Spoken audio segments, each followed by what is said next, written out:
2011 में दो दोस्तों ने मार्केट में 1-1 लाख रुपए इन्वेस्ट किए। पहले दोस्त का नाम है पलाश और उसने बिना ज्यादा टाइम दिए निफ्टी में एक इंडेक्स फंड में इन्वेस्ट कर दिया। लेकिन पलाश के दोस्त अर्नब ने बहुत सोचा और डीप टेक्निकल रिसर्च करने के बाद अलग अलग स्टॉक्स में इन्वेस्ट किया। अब अर्नब हर कुछ महीने बाद अपने पोर्टफोलियो को एनालाइज करता था और अपने रिसर्च के हिसाब से स्टॉक खरीदता और बेचता रहता था। लेकिन पलाश ने कोई रिसर्च नहीं की और अपने फंड्स को उसी इंडेक्स फंड में छोड़ रखा। अर्नब लगभग रोज 1 घंटा रिसर्च करता था, लेकिन पलाश ने कभी कोई रिसर्च ही नहीं किया। अब इस साल दोनों दोस्तों ने एक दूसरे से पूछा कि इन्वेस्टमेंट की प्रेजेंट वैल्यू कितनी है, तो दोनों ही हैरान रह गए। अर्नब की टोटल इन्वेस्टमेंट की वैल्यू थी करीब 2,60,000 रुपए। रुको जरा, सब्र करो। वहीं पलाश की इन्वेस्टमेंट की वैल्यू थी लगभग 4 लाख रुपए। पैसा ही पैसा होगा। क्या आपको भी ये जानकर हैरानी हो रही है? अजीब लगा ना?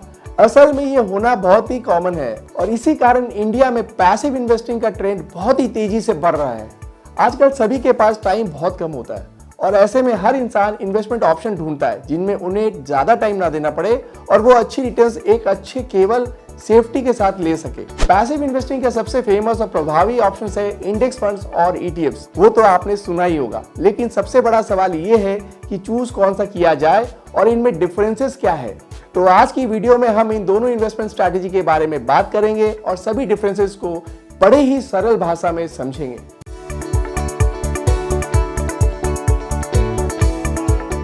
हेलो नमस्कार, welcome to the brand new video. मैं हूं अमित राठी, आपका अपना सर्टिफाइड फाइनेंशियल प्लानर। सबसे पहले समझते हैं कि इंडेक्स फंड्स और ETFs होते क्या है। इंडेक्स फंड एक बहुत ही सिंपल इन्वेस्टमेंट इंस्ट्रूमेंट है और इसे हम एक उदाहरण के साथ समझते हैं। स्टॉक मार्केट की जो सबसे बड़ी 50 कंपनी है, उनके ग्रुप को हम निफ्टी इंडेक्स के नाम से बुलाते हैं। अब मान लीजिए कि आप चाहते हैं कि आपके पैसे हर समय इंडिया की टॉप 50 कंपनीज में यानी कि निफ्टी 50 में इन्वेस्टेड रहे, तो इसे करने का एक ऑप्शन है कि आप सभी 50 कंपनीज के शेयर्स खरीदें इक्वल अमाउंट में और जब इस लिस्ट में नई कंपनी आए तो पुरानी कंपनी के शेयर्स बेच दें और नई कंपनी के शेयर्स ले लें। लेकिन इंडिविजुअल इन्वेस्टर्स के लिए ये करना नामुमकिन है, जिसकी वजह से म्यूचुअल फंड इंडिविजुअल इन्वेस्टर्स को निफ्टी और ऐसे काफी और ऑप्शंस में इन्वेस्ट करने का मौका देती है इंडेक्स फंड्स के रूप में। सभी इन्वेस्टर्स को इन्वेस्टमेंट को क्लब करके फंड हाउस सभी स्टॉक्स के इक्वल इन्वेस्टमेंट कर देता है ताकि आपको इंडेक्स वाली रिटर्न्स मिलती रहे। ETFs का बेसिक कंसेप्ट यही होता है, लेकिन ETFs एक म्यूचुअल फंड नहीं होता है, बल्कि एक स्टॉक की तरह मार्केट में लिस्टेड होता है और आप किसी भी नॉर्मल स्टॉक की तरह ETFs को ले सकते हैं। ये दोनों सुनने में एक जैसे लगते होंगे, लेकिन इन दोनों में कुछ डिफरेंसेस होते हैं। चलिए उन पर भी आप बात कर लेते हैं। सबसे पहले बात करते हैं एक्सपेंस रेशियो की। इंडेक्स फंड का एवरेज एक्सपेंस रेशियो होता है 0.25% से 0.5% तक और ETFs का एक्सपेंस रेशियो होता है लगभग 0.1% के करीब। एक्सपेंस रेशियो में आपको काफी ज्यादा फर्क मिल जाता है, लेकिन ETF के साथ जुड़े कुछ और भी खर्चे होते हैं, जैसे कि ETF लेने और बेचने पर ब्रोकेज लगना, डीमैट अकाउंट को मेंटेन करने के खर्चे और GST भी।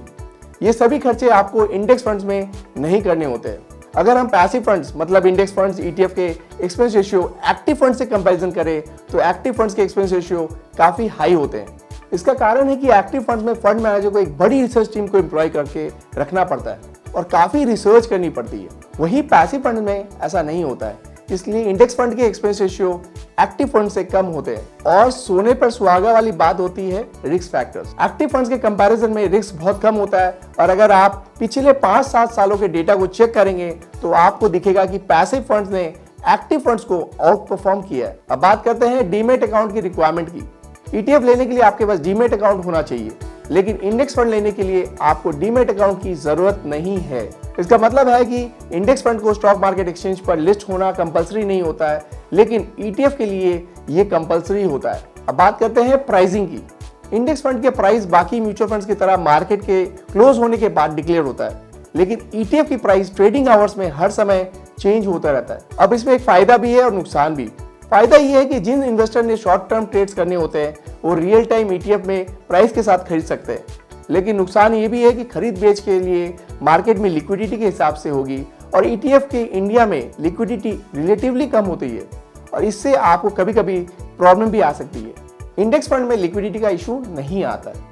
और एक बड़ा डिफरेंस ये भी है कि इंडेक्स फंड्स पैसिवली मैनेज होते हैं, लेकिन ETF के केस में ये जरूरी नहीं होता है। कुछ ऐसे टाइप्स के ETF भी होते हैं जो एक्टिवली मैनेज किए जाते हैं। खरीदने के अमाउंट की बात करें तो इंडेक्स फंड अमाउंट के हिसाब से खरीदे जाते हैं, जैसे कि 500 रुपए के इंडेक्स फंड या 5000 के या फिर 5 लाख रुपए के।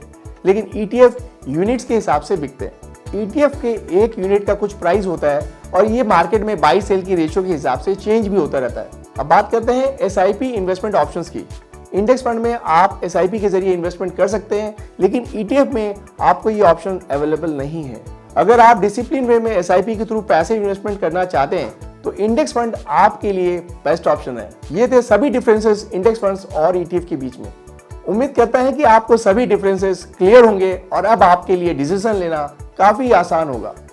अगर आपको इंडेक्स फंड या ETF के बारे में और अधिक जानकारी लेनी है तो आप नीचे दिए गए डिटेल्स की हेल्प से हमारी एसेट ग्रुप से बात कर सकते हैं या हमारी वेबसाइट को चेकआउट कर सकते हैं, जिसका लिंक हमने डिस्क्रिप्शन बॉक्स में दिया हुआ है। जाने से पहले वीडियो को लाइक करना मत भूलिए। अभी तक चैनल को सब्सक्राइब नहीं किया तो जल्दी करें और कमेंट्स में हमें बताइए कि आपको ETF और इंडेक्स फंड में बेहतर ऑप्शन कौन सा लगा और उसकी वजह भी हमें जरूर बताइए। मिलते हैं आपको अगली वीडियो में new investment knowledge and strategy के साथ। तब तक इस वीडियो को देखने के लिए हमारी तरफ से आपको बहुत बहुत धन्यवाद। और हाँ, इन्वेस्ट करें, खुश रहें।